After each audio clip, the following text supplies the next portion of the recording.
In the frosted outskirts of a sleepy Norwegian village, beneath a pale winter sunrise, a heavy silence hung over the remote animal care outpost nestled at the edge of the pinewood.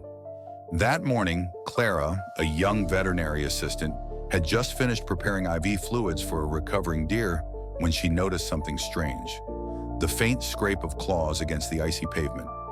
She turned toward the entrance. There, standing like a statue in the snowdrift, was an enormous brown bear. Her fur was laced with frost, but her amber eyes were sharp and sorrowful. And at her feet, half buried in snow, was a small bear cub, barely breathing, its tiny limbs unmoving. Clara froze. Her instincts screamed to back away, but something deeper, more human, rooted her in place. She stepped slowly toward the glass, eyes locked with the grieving mother.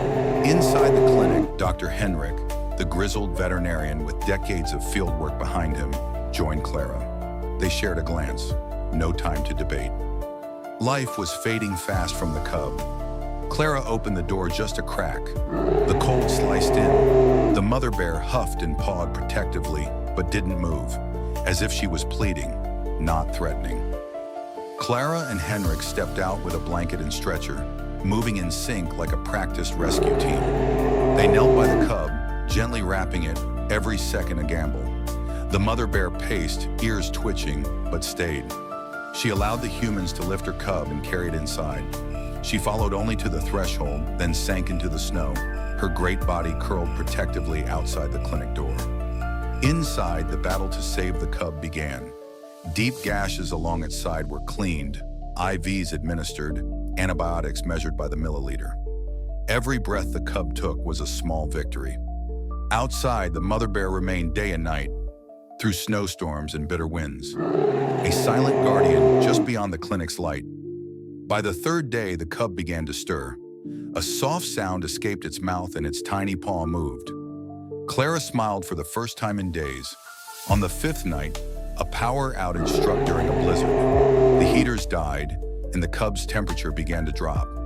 Henrik rushed to fix the generator, while Clara carried the cub close to the door, letting the warmth from the mother's presence seep in.